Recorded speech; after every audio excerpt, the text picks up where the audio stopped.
The following is a live broadcast of a Lone Star community radio program, recorded and broadcasted live on irlonestar.com, Conroe's FM 104.5, 106.1, and facebook.com/irlonestar.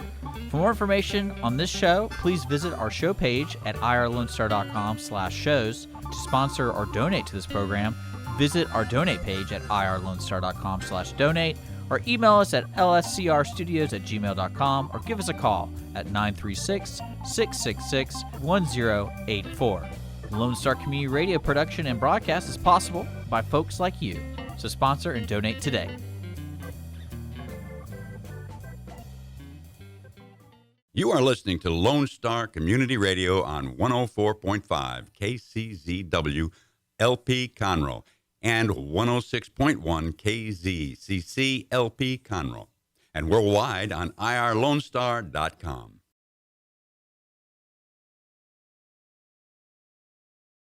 Welcome, ladies and gentlemen. Thank you for joining us on this week's Weekly Business Hour. I'm Rick Schisler. I'm the host of the program. I'm a Silver Fox advisor and also the founder of onebestconsult.com. Thank you for taking time to be part of our program today. And if you're here because you want to talk about business, get business information, learn how to better run your business, then you're in the right place, because this is where Montgomery County, in fact, we've learned the entire country as well as the world has access to this program, and people are listening to understand business better and hopefully walk away with ideas that they can implement even today to make their business a better run, stronger company. Now, we're broadcasting live from downtown Conroe, Texas, the county seat of Montgomery County, right here in the studios of Lone Star Community Radio. Lone Star is the community radio station for Montgomery County, Texas, and it provides a great deal of programming, talk shows, local content. That's the name of the game. So listen to Lone Star Community Radio. I want to remind you that this show is being broadcast not just on the internet or FM radio, but we're also available in a video format. You can go to YouTube or Facebook Live, click on the Weekly Business Hour page, and you can listen as well as watch the show. It's the way I prefer to do it. If you'd like to do it, then click on over right now if you've not already done so. I want to mention, too, before we get started, our show is sponsored this week by the that's Power Franchise Consulting. If you've recently been downsized due to the pandemic, maybe this is the time to revisit the dream that many of us have of owning our own business. Linda Ballesteros leverages over 30 years of business experience in the banking and financial industry, where Linda has looked at hundreds and hundreds of businesses. She understands business, and her job is to find the right franchise for you and your family. I encourage you, reach out, contact Linda at empowerfranchiseconsulting.com. That's Linda at empowerfranchiseconsulting.com. The number 832-640-4922. Before we actually get started with our guest, I want to mention to you that we have the opportunity for you to participate. All you need to do is drop me an email. You can do it during the show, after the show. If you have a comment about the show, if you have a question, even for one of our guests, I'll be glad to forward it. Or if you just have a general business question and you want to call on me and the experience that I offer as a mentor and advisor, as a Silver Fox advisor and the founder of onebestconsult.com, then send us your email. It's real easy. Just send it to that's the number 1, bestconsult@gmail.com. That's bestconsult@gmail.com. And now for our first part of the program, we're going to switch over to a live interview that I did. It's pre-recorded with Mr. Hank Moore. You may remember Hank. He's been on our show. He's a prolific author, writes mostly about business. He's developed a trilogy of books, in fact, a whole series of books. He's just been nominated for his 5th Pulitzer Prize for his most recent business book on the big picture. Hank's a big picture guy. He understands it, how it impacts your business. So I encourage you, listen to this interview with Mr. Hank Moore. Well, good morning, Hank Moore. How are you? Doing wonderful. Glad to be back with you. Well, you know, you've been one of the biggest supporters of this program and of this radio station, Lone Star Community Radio's really back to the inception, coming up almost 10 years ago. And because of your background and experience in radio, you've been a great mentor to the station. And we always appreciate the opportunity to talk with you and let you impart some of that wisdom that you've developed over your career. Hank, you're one of the most prolific writers, speakers, business writers in particularly in the last 50, 100 years, in my opinion, and I'm a student of business, as you know. You've written a lot of books, and in most particularly, you have your newest book, The Big Picture of Business, Book 3, as you have, Business Strategies and Legends. And it's amazing. I know you didn't start writing the book a few months ago, but boy, it's really, really right on point about the situation where we find ourselves in business as well as personal with the pandemic. It's about handling crisis is one of the main themes in that book. So let's talk about your book, because I think our listeners, obviously, I encourage them to consider buying the book because it will help them, regardless of the size of their business, of how to deal with crisis, not just the current crisis, but the crises that pop up from time to time around us. They're inevitable. So talk to us about the book. What motivated you to write book number 3, obviously part of a series? Yeah, we've talked on the show before about book 1, that because they are a series and they were written as a series, and there is a book 4 coming, and book 2, and every one of these chapters, when you talk about crisis management and preparedness and recovery, actually there's chapters on the subject in each book. There's a formula to the books. There are chapters on leadership, on strategic planning, and all the important big picture things that are so important. And even there's chapters on the niche topics. A lot of the business books out there are about technology and marketing and all those wonderful topics. And I have chapters on all of those topics in the book from a big picture perspective, which is something the niche people don't. And then when you just mentioned book 3 that came out, and it's more of I call it encyclopedic knowledge. The first volume had material on how our economic recovery from the Great Depression and the economic recession of 2009, 2010 occurred. And here we talk about how small business, medium-sized business, and a lot of it is applicable to large corporations. I have advised, as you know, over 6,000 companies, including 100 of the Fortune 500, through reorganizations and going to the next level, because there always is a next level. There always will be another crisis. COVID kind of hit a lot of us upside the head, but a lot of companies were in trouble before the crisis, and they didn't see the warning signs quite in time to try and recover. I have been predicting a recession for 10 years since the last recession. There's always a next, and the way in which you robustly provide for your customers and move forward and change business models when you need to, that's something that maybe we'll talk about in a few minutes, is changing and adapting to changing marketplaces so that you're a leader in changing rather than falling by the wayside. But big picture, book 3, which by the way just got its nomination for the Pulitzer Prize.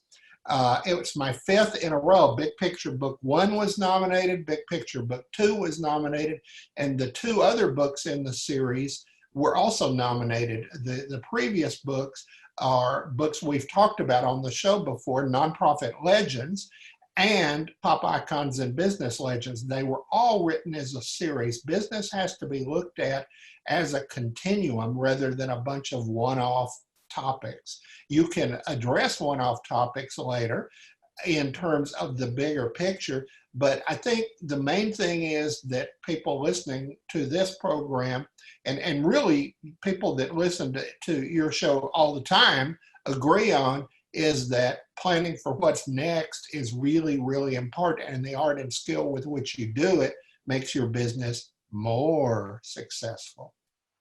You know, you make a wonderful point, and you said you called it one off, or is the I find so many businesses, and again, as you know, I focus on small businesses as part of the Silver Fox Advisors and in my practice in onebestconsult.com.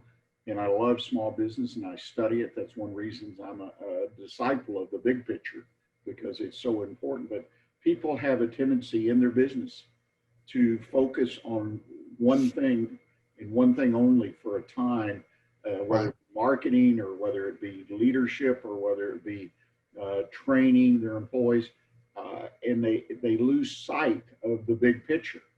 What advice can you give to the business owner about how to keep that big picture in mind as you go down the road day in and day out in that continuum of doing business?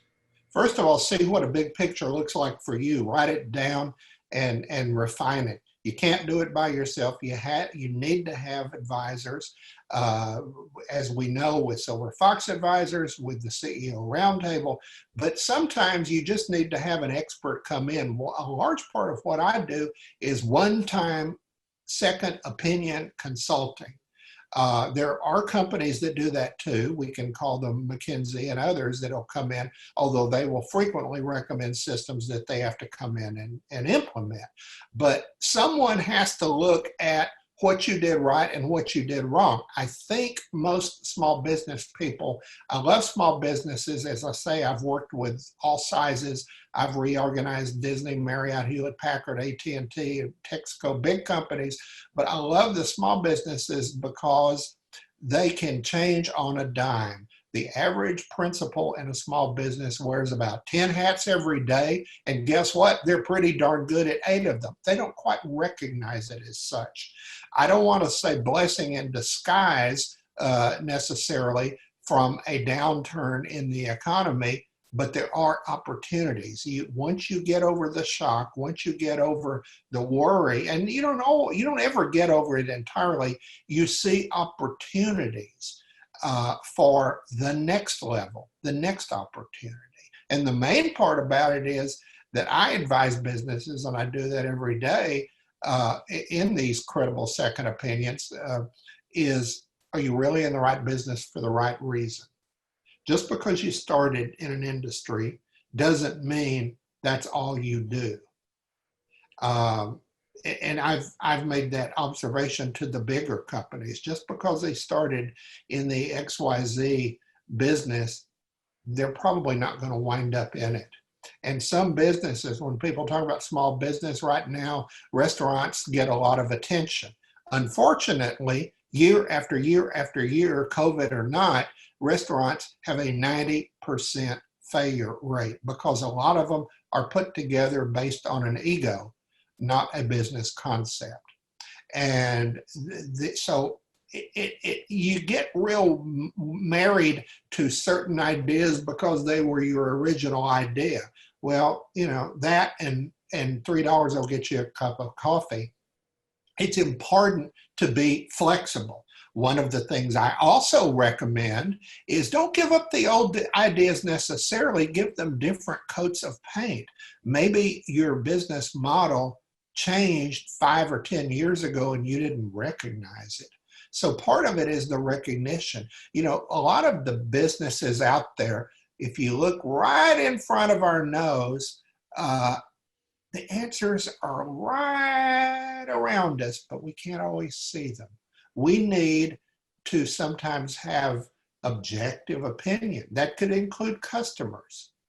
Customer-focused management, which I've talked about on this show many times, is the prevailing philosophy of business, has been for 15 years, although a lot of people haven't heard of it. Factor every outcome from a customer perspective into your planning and your business model, and you will find that it's going to become something greater and better. So I don't want to say blessing in disguise, but let's use COVID as a teachable moment. I just finished writing a chapter on everything we're talking about right now, business lessons learned from COVID. And one of the things that I'm even doing in the book is using COVID as an acronym for teachable new business ideas. You know, as an acronym. I had a chapter in one of my books called the Book of Acronyms. So, you know, words matter, strategies matter, especially now, but especially in the future.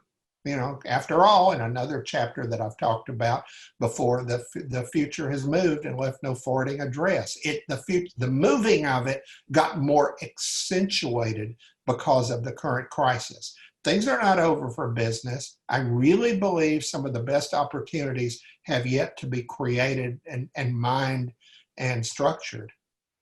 You know, that exactly there. That's the message I've been carrying with my to my clients and whatnot in the last 6 months, even to the nonprofits. Is I believe the situation in this case, a terrible medical a pandemic that's affected lives in so many ways. But their history is full of examples of crisis that come up. And I look at this crisis like you do. It is a tremendous opportunity for those in business, particularly those that own a business, because they always can be more nimble and reactive. And as you know, they can carry the ball and wear 10 hats and whatnot. They can make it happen easier than a large corporation. But the point is still the same. It's opportunity. You just have to be flexible, as you said, and open your eyes and for opportunities to carry your business forward.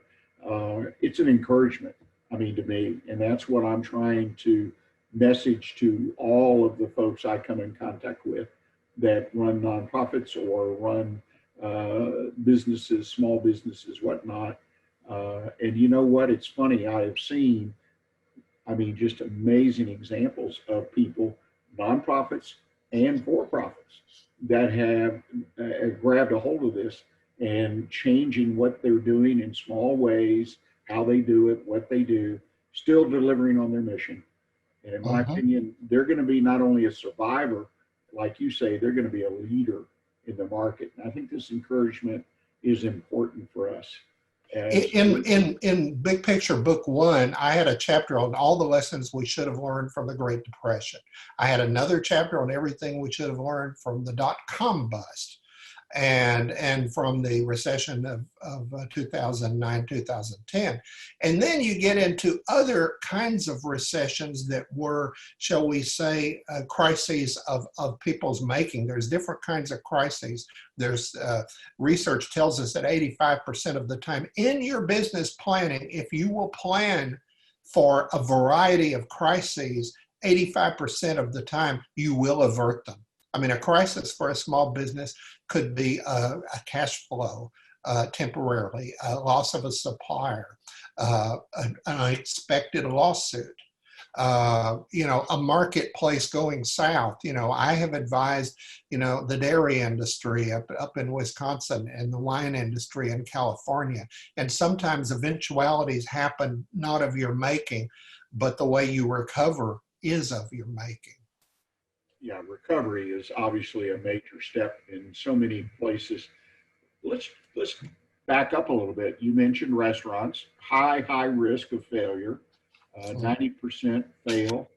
I was reading an article about New York City the other day, and the businesses are closed, and particularly restaurants, and they will not reopen. Just simple math. They've just been out of business so long with the shutdown. What would be your advice to a restaurant right now that obviously has struggled but still surviving on a day-to-day basis going forward? What would you tell them about surviving and regrouping, if you will, and becoming a leader in their market? What do they need to do? And I have advised some of them. Sometimes it's change your business model. If takeout and delivery is a good thing, come up with new and expanded kinds of options, menu items that aren't available anywhere else.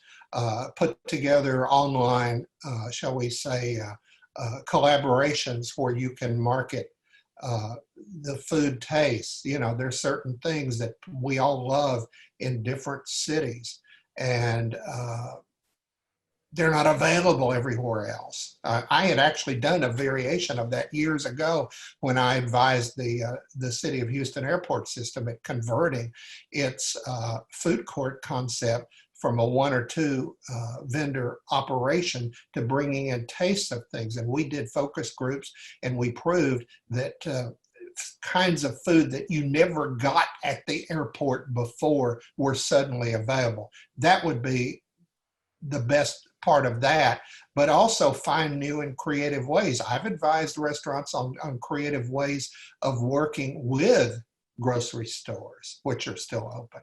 If you go to HEB, you find that, the sushi section is an outsourced joint venture with our good friend Glenn Gondo, who used to have Tokyo Gardens restaurant. And that was something that was put together after the restaurant closed. This was several years ago.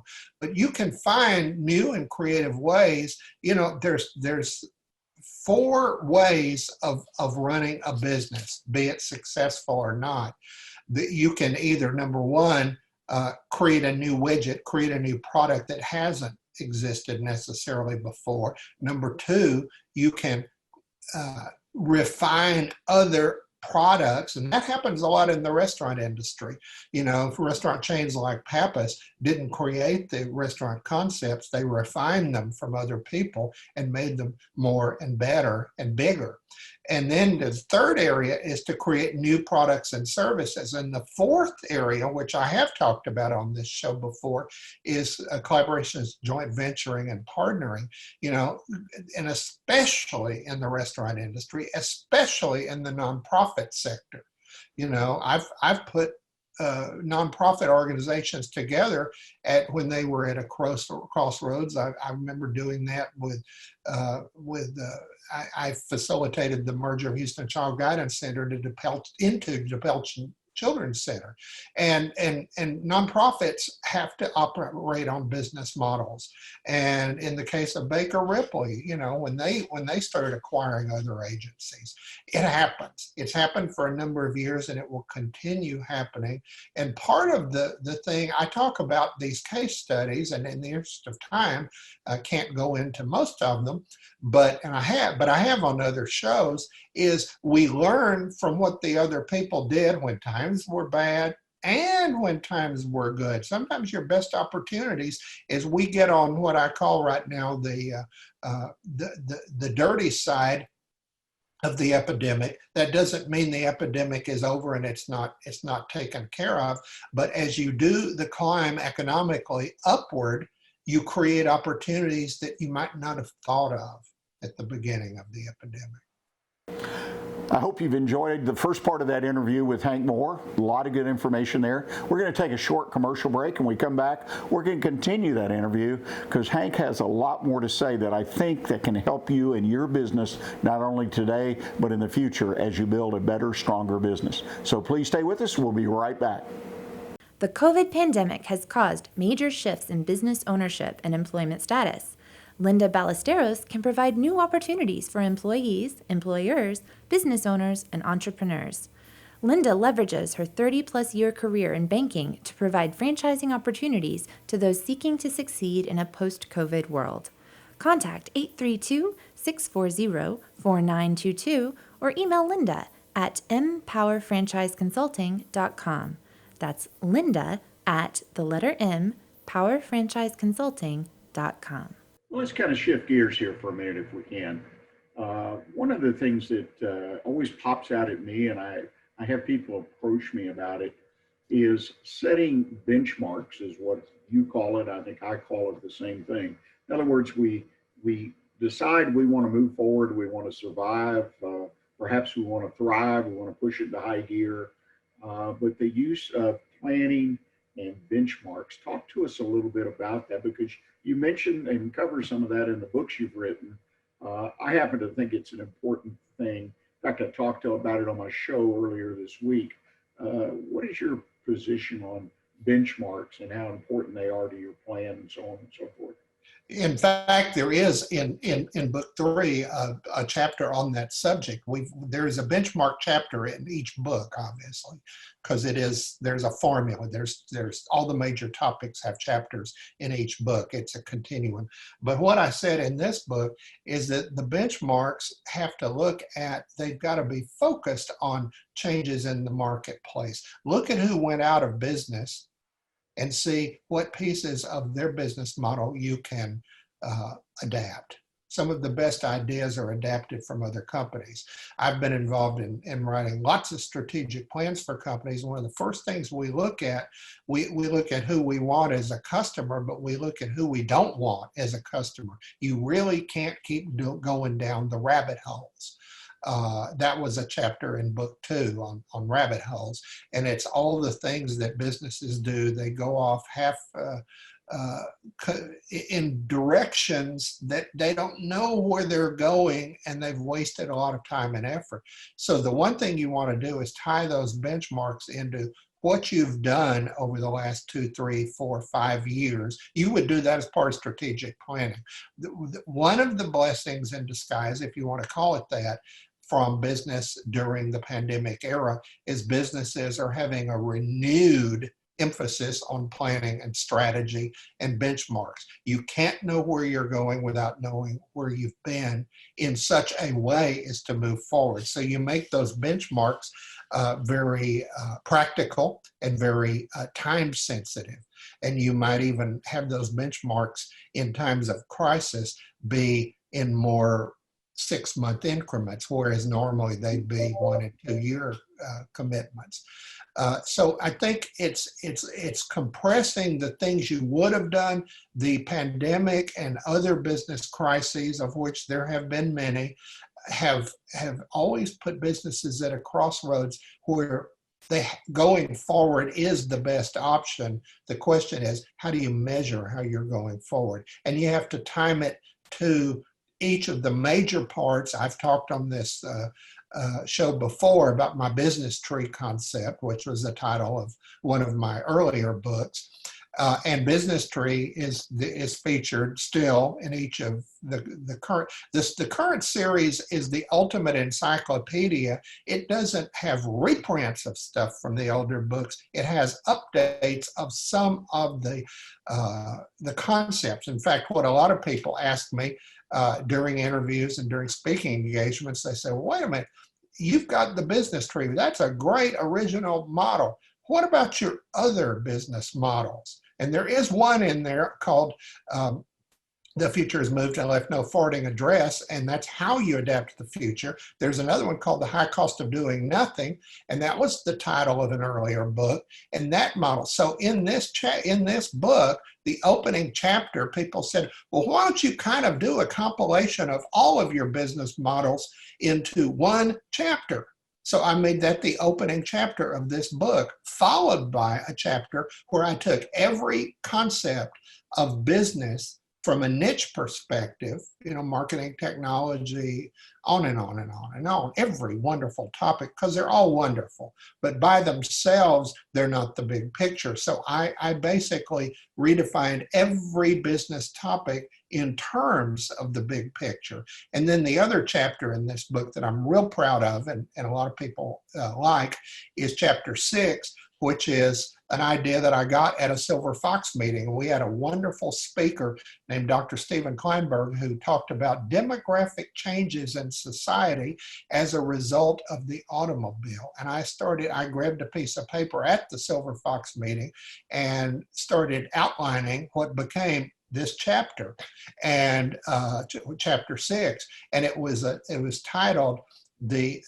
History and Business Importance of the Automobile, where I talked about every type of business industry that came along as a result of the automobile, including some of the nostalgic ones like drive-in movies and drive-in restaurants. And I did a whole history of the restaurant industry and how it used limitations to create opportunities down the road, no pun intended. And I have another comparable chapter in the next book, Big Picture, book 4. And there's too much because it's 3 chapters now. And it talks about every innovation of business in the internet age. We can't stay stuck in, what happened back in 50 years ago. That's all nice stuff. I love the past. I love learning from the past, but we can't live from the past. And as you know, I write historical stuff too. One of my upcoming books is Pop Music Legends. And so it's real important to study what worked, what didn't, why the Ford Edsel failed, yet other ideas succeeded for that company, how other companies copied the success, how the Ford 150 led to other kinds of automobile variations. By the way, during the pandemic, the amount of advertising on television should give people an indication of where business is headed. Half of the advertising you see is for technology products, including Uber, including, Good Eats and all of those services. Those are technology companies. They're not food companies, but they're helping. They're doing their part of bringing back and spreading the worth of food in companies. And then you've got so many opportunities out there. Half the advertising on television is for automobiles that they're having trouble selling, but that's another subject. A lot of industries are still wanting to go back what used to be. The airline industry was in trouble before the pandemic. They were in trouble before September 11, 2001. They've been in trouble since they were deregulated in 1979, but that's another subject for another historical perspective. But how they recover and move forward. And it's not just going back to doing what we were doing before this year. It's doing it better and often in different directions. Hank, one of the most important things I think right now with the current crisis situation the country and the world finds itself in, and particularly in business, is people make mistakes. And one of the things you address, which I think is important, are some of these mistakes and that make the crisis for them even more of a crisis, if you will, such as bad planning, allowing bad business practices either to continue or creep into the business. Talk to us for just a moment, if you would, about some of the things we need to avoid in our businesses when we have a crisis situation. Yeah, this is part of my high cost of doing nothing on crisis management and preparedness. You have to look at the categories of the high cost, the categories of the crisis, because a lot of these things are things that could have been addressed earlier before a pandemic, but how you address them during the crisis, usually you speed it up and do it a little more. People lay down the saber sometimes and say, let's now address it. First crisis you want to look at is cleaning up problems. You use this and your planning and moving forward is cleaning up problems in your own company, in your own industry. Really look honestly, which an outside advisor can help you do, in what you've done wrong. I think the business owner and principal will find that, and I have another concept called 3 rights offset a wrong. 3 times more what you're doing is right than you even give yourself credit, but you've got to be honest about the problems and you've got to clean them up. Then you get to the other high cost is work for recovery for bad workmanship. We get into total quality management issues. That was a chapter in Big Picture, book 2. And we talked about how quality is an ongoing commitment to business success, not something you do one time because you're being audited. So quality management. Then you want to look at the missed marks, the poor controls that you've had.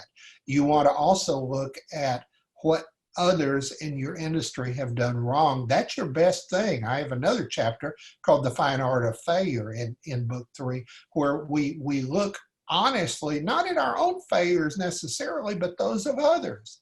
You know, of all those hundreds of strategic plans I've written, one of the first things we do is look at what the competition did wrong, what they did to shoot themselves in the foot over and over and over and over again. And then you get into damage control. You want to look at what constitutes unacceptable practices. One of the topics in book 3 that I'm, it was also the hardest chapter I think I've ever had to write. There's 33 chapters in each of these books, and I've done 12 books now. The chapter I did is chapter 5 that appears right before the automobile, the fun, entertaining automobile chapter. But that chapter talks about how people in the workplace bring their bad behaviors into the workforce. People bring in pedestrian behaviors that are rude, that are not customer friendly. And one of the areas that I'm real interested when I work with businesses, we don't want the future to be contact free, to contact less. That's a necessary term right now. But I'm worried that putting walls between yourselves and customers long term is going to hurt your customer service. And it's also going to hurt the other chapter that I have in there, customer-focused management. That's where the benchmarks come in, where they're part of customer-focused management, which is broader than customer service. Then the other areas that should be considered when companies really look at what they may have done wrong, but also what their competitors have done wrong, include recovery and restoration. Look at how others came back faster rather than others. The biggest name national crisis I was involved in, and it got a lot of headlines in the news years ago, was Tylenol. And people say, boy, I'd like to be a fly on the wall in these companies. When they, when the crisis hits, what do they talk about in the board of directors room? Well, I was there in Chicago at their board of directors, and what we talked about was how we were going to take the strategic plan that we had developed 2 years earlier and take it off the market. The reason Tylenol got such good marks for its quick recovery was because we followed the plan. We had the plan already. And so that's something to think about, is recovery and restoration. Then you've got retooling and restarting. And a lot of companies that are having to restart with different kinds of workforces, with different kinds of manufacturing processes. My friends in the wine industry in California had to get their grapes elsewhere to give their industry time enough to grow new ones back. That opened up international marketplaces. And that also opened up opportunities to return the product to different marketplaces. And then you want to look at the opportunity costs. The high cost of doing nothing is not just doing nothing, it's doing the wrong things, teaming up with the wrong partners at the wrong time. Sometimes a bad partner can draw your joint venture down. Much as I just advocated for joint venturing and partnering, you need to really look carefully about who you team up with and what is their philosophy. A couple of statistics that I've used on this show before, when we talked before about the big picture, is that only 2% of the businesses in America, in the world, have a strategic plan. That is terrible. That's 98% do not. Is it any wonder that some of them fall by the wayside? And the other statistic, which I've given on this show before, is of the companies who do nothing and who don't adapt, write, and or adapt a plan to prepare for what's next, 40% of them will be out of business in the next 5 years. And that was irrespective of the pandemic. It just got accelerated. So when you see all these companies falling by the wayside, you've got to understand what's going to replace them. Those are the opportunities to move on to the next level. Someone is going to replace those great restaurants, and some of them were very successful restaurant chains. sweet tomatoes. The current environment maybe does not handle buffets very well from a health perspective, but it does create opportunities to bring some of those concepts back under the banner of another company. I've put restaurant concepts together before where we borrowed, sometimes usually with permission, recipes that were well known and respected from other companies that went out of business. And that's a great opportunity. Well, you mentioned, and again, it goes back to what I absolutely had said earlier in our discussion even today. The opportunities are there because there is going to be I don't know what you want to call it, a void that'll be left by these companies that do not take the steps or have not taken the steps to not only survive, but then to move forward and thrive. So I'm excited about the future of business. And as we kind of wrap up our interview today, you care to make a minute or two comment about what you see ahead for the road ahead for business, so that folks can get a sense of what they're looking at, the possibilities and whatnot in the next year, 2 years, whatever, as they try to steer their businesses through this? Yes, we're not in the business, obviously, of driving people out of business. We don't want to say it happened to you and maybe it should have. We're not saying that. What we're saying is look at those who fell by the wayside and wonder why. Research tells us that 66.7% of all businesses cannot grow any further. That's what did in a lot of those other companies, because they tried to go through life as a carbon copy of someone else. And that's a lesson I learned at the very beginning of my career from one of my, when I was working in radio at the early part of my career. And it was, you can't go through life as a carbon copy of someone else. And if you can't take the dirtiest job in any company and do it better than anyone else, you'll never be management. And the way in which you distinguish yourself as one of a kind, the leader of the pack, so to speak, is what makes you succeed long term. And just being a one-off kind of a business where you grab what you can right now is not a good thing. I would encourage companies to look at what the life for their business would have been before the pandemic. It was pretty short for some of them, but that's an opportunity to adapt another mousetrap that you might have in your toolbox that you hadn't thought about. There's nothing wrong with going to battle plan B and battle plan C. Furthermore, there's nothing wrong with adapting plans that your competitors didn't do right, didn't do wrong. And that's a good thing. I think the best opportunities for business are yet ahead. I talk about the case studies and the good old days and all that, but guess what? The good old days are now too. The good old opportunities are here. And I've said this to Disney, Marriott, Hewlett Packard, all of them, and they got into other things. I remember one, by the way, I talk about Disney with their permission. And I remember one time chastising them, saying, why in the blazes are you running retail stores? Do you not understand that your business should be licensing the merchandise to real stores who can hire the people, do the marketing, stock the shelves and all that good stuff? You don't have any. And they said, well, yeah, we've historically run too many of our core businesses.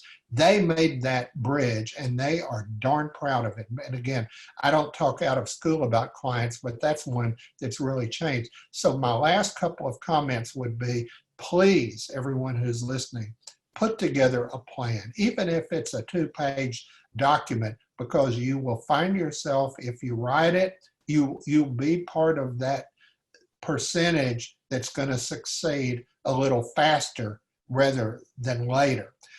Try to learn from what's going on. Again, every one of these books have lessons that came out of what we learned or should have learned from the corporate scandals. A lot of people still haven't learned the lessons from Enron, and I have lots of chapters on those subjects in the book. One of the things I did years ago was go to Congress and testified after Enron went under on what they did wrong, chapter and verse, big picture. And I talked about stuff far beyond cooking the books. And I talked about, anyway, so what we learn from how things were handled poorly in the past is the beacon for where we're going. And I really want people to see that the best days are ahead. I have my opening chapter in Big Picture Book 4 is called The Value You Deserve. I'm going to end on that because all of us, unless we're going into business for the wrong reasons, most people go in essentially for the right reasons. Some people run businesses too much as a lifestyle choice. Can we say restaurants, and gift shops and things like that? But that's okay too. But the opportunity, I think you can also look at new and creative franchises that are going to be created. You're going to start seeing more and more national networks of food. There's going to be the ultimate killer, Amazon of food service, who's going to start bringing local restaurant choices around to the world. And that's a good thing. So I would say, look forward and please get an advisor. You can't do it alone.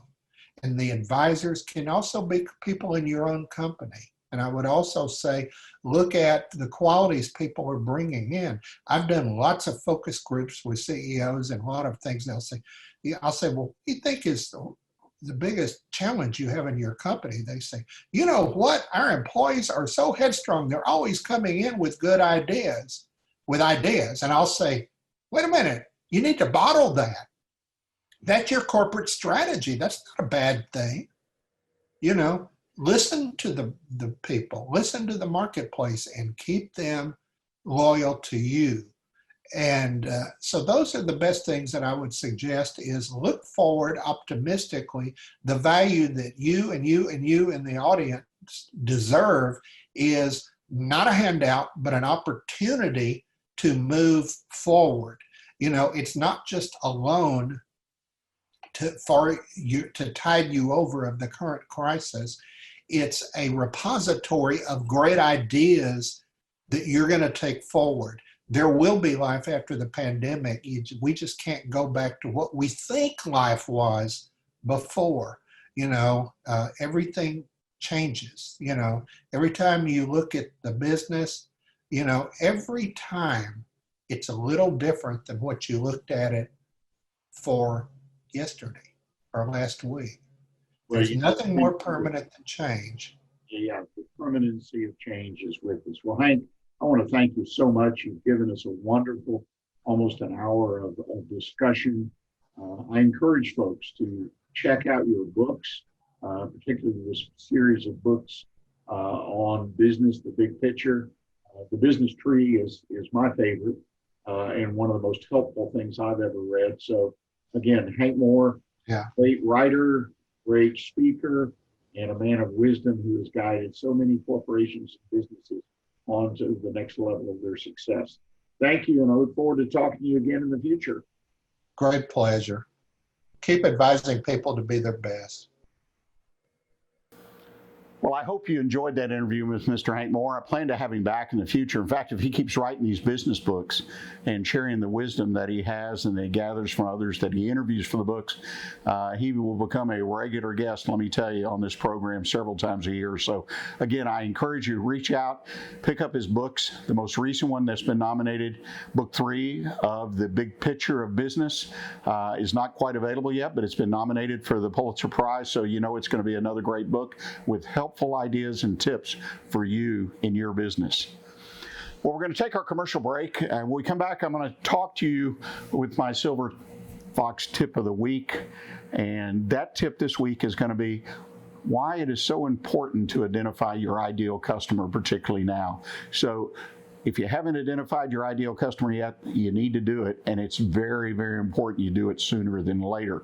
I also want to take this opportunity again to thank Empower Franchise Consulting for being our sponsor of today's program. Linda Ballesteros over there does a wonderful job. She's in the business of helping you find the franchise opportunity that fits you and your family so you can be successful in starting your own business. So I encourage you, if you've recently been downsized, you want to live the dream that many of us have of owning your own business, I would pick up the phone or send an email to Linda. You can reach her at powerfranchiseconsulting.com, or place a call to her at 832-640-4922. That's 832-640-4922. Linda has over 30 years of experience in banking and finance. She's looked at hundreds of businesses, their plans. She can really help you find the right fit for you and your family to own your own business. We're going to take this break. We come back, we'll talk about the ideal customer, and I hope you'll stay with us. Thanks. The COVID pandemic has caused major shifts in business ownership and employment status. Linda Ballesteros can provide new opportunities for employees, employers, business owners, and entrepreneurs. Linda leverages her 30-plus year career in banking to provide franchising opportunities to those seeking to succeed in a post-COVID world.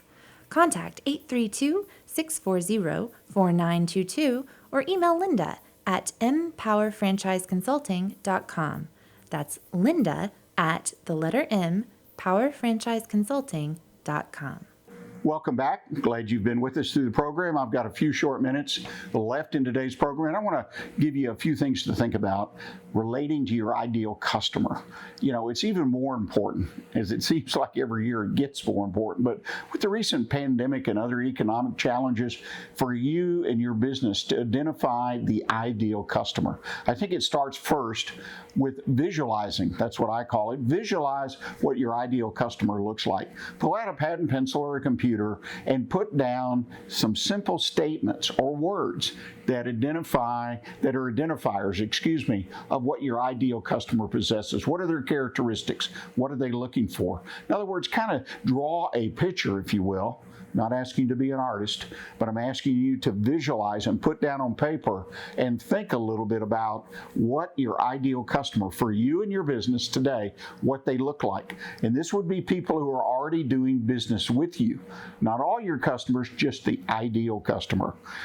When you make up this list of characteristics and attributes, look for things such as what they spend, because you should have a range or a minimum that you look for ideal customers to spend. You need to, do they pay according to terms? If you're other than a cash seller, do they refer other business? What kind of relationship do they have with you? I always like the ABC rating. My A customers were the best, B were good, and C were ones that I potentially looked to cut loose. B's were ones I wanted to move up, and what could I do to move them up to A's? This is my basic approach to marketing and what I try to do, but I encourage you, make the list. After you do the ranking, then look at that list and see what the commonality is between the A's within that list, the B's, and the C's. Make sure you've got that right. It only takes a few minutes. I'm not asking you to donate your entire Sunday to doing this away from your family. Take a few minutes, back off, maybe after the store closes or the business shuts down for the day, when you've got some quiet time. Again, pull out the pencil, the computer, and make this list. And the other thing that I think is very important is that once you've made the list of the ideal customer and you're satisfied that that is the list, share it with people in your business. Start with the people that are your trusted advisors or the people, your key people. If you have a hierarchy of people with controller and vice presidents and things like this, CFO, whatever, those are the people that you can share it with either one-on-one or in an administrative type meeting saying, okay, this is what I've pegged the ideal customer is. What do you think? And then be willing to make some changes, because the key here is that you get buy-in, that your management team or your key players, they buy into what the ideal customer is, so that when you build the business plan to draw in and attract new ideal customers, everybody's on the same page, so the plan works at maximum effectiveness and efficiency. And then I think you've got to extend the knowledge of the ideal customer all the way down to the floor, all the way down to the lowest employee on the totem pole, so to speak. Everyone needs to buy into what the ideal customer looks like so that they hustle to serve the ideal customer, that they do above and beyond, that they're on board with you. You will see this pay off in so many ways. So again, take some time, identify the ideal customer today, not what it was last year or 5 years ago when you started the business. Okay, and absolutely not 50 years ago.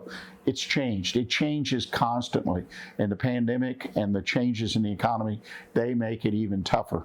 Ideal customers are changing, and if you will focus on them, your business will prosper. Perhaps when others fail, but at the very least, it will do more than it would have done if you just sold to the world. So, ideal customer today, make that your mission. Well, I appreciate you taking time to listen to us today. We've enjoyed putting this program together for you. Again, if you have comments or about the show, or you have a question for a guest or myself, a general business question, I love to get those because that's what I do every day as a mentor and advisor. So I encourage you, send us an email, drop it to me. You can either drop it to that's onebestconsult@gmail.com. That's my direct, or here at the station, rick@irlonestar.com. And I encourage you throughout the week, do the things that are particular to your business. The key, in my opinion, to a successful business is focus on your business. Thanks. Today's show was recorded and broadcasted live on irlonestar.com, Conroe's FM 104.5, 106.1, and all rights and ownership are reserved to Lone Star Community Radio. For more information regarding this program and Lone Star Community Radio, visit us online at irlonestar.com. Lone Star Community Radio is Montgomery County's community radio station, serving the community with local programming on TV, radio, and online. If you enjoyed today's program, please support us by sponsorship or starting your own show. Contact us today by phone or text at 936-666-1084 or email the station at lscrstudios@gmail.com.